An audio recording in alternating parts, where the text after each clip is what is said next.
तुम किस ट्रॉमा से गुजरी हो? आज मुझे समझ आएगा, लेकिन पापा को कैसे फेस करूं?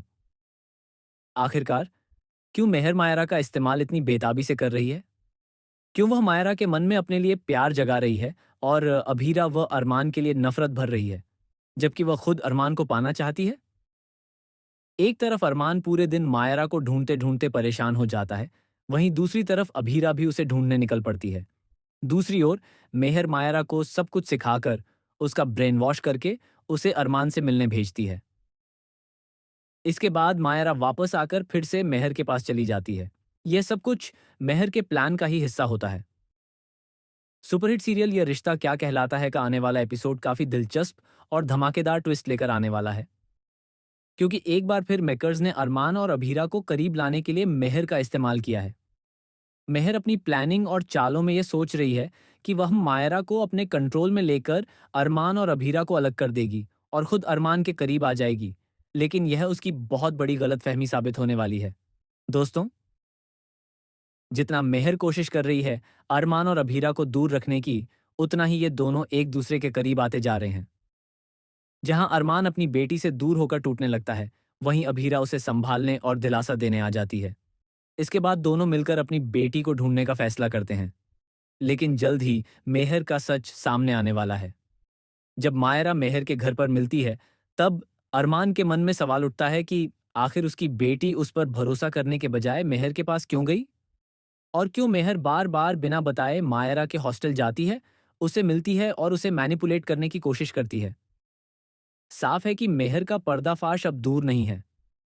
वहीं दूसरी तरफ पूरा पोद्दार परिवार दिशा की सगाई रुकवाने पहुंचता है।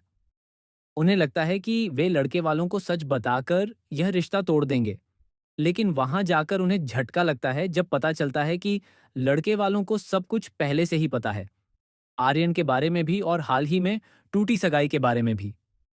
इसके बावजूद वे शादी के लिए तैयार हैं, क्योंकि उनकी सोच बेहद घटिया है। सास को एक नौकरानी चाहिए और पति को एक ऐसी पत्नी जो सिर्फ पैसों के लिए उसके घर आए। वहीं लड़के का पिता केवल बिजनेस में फायदा चाहता है। यह सब देखकर अरमान का परिवार उनकी असलियत समझ जाता है। जब आर्यन नीचे लौटकर आता है और पूछता है कि क्या लड़के वालों से बात हुई, तो सभी के चेहरे उतर जाते हैं और वे उसे सच्चाई बताते हैं। इसके बाद आर्यन का दिल टूट जाता है। स्टेज पर जैसे ही लड़के वाले दहेज की मांग करते हैं, दिशा साफ मना कर देती है। यह देखकर बुआ सा यानी दमयंती जी गुस्से में आ जाती हैं, क्योंकि वे चाहती हैं कि लड़के वालों की हर मांग पूरी की जाए। लेकिन दिशा इस अन्याय के खिलाफ खड़ी हो जाती है। तभी लड़का दिशा के साथ बदतमीजी करता है और उसी वक्त अरमान और अभीरा की एंट्री होती है।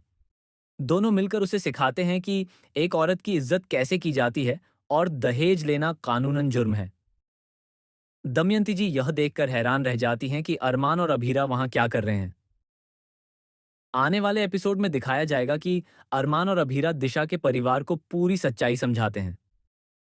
इसके बाद माहौल बदल जाता है और दोनों परिवारों के बीच रिश्ते सुधर जाते हैं। आखिरकार दिशा की शादी आर्यन से तय हो जाती है और दोनों घरों में खुशियां लौट आती हैं। अब देखना दिलचस्प होगा कि दमयंती जी इस शादी के लिए क्या शर्त रखती हैं। क्या वे अरमान और अभीरा को फिर से एक होने की शर्त रखेंगी, या फिर मायरा की वजह से दोनों के बीच दूरी बनी रहेगी?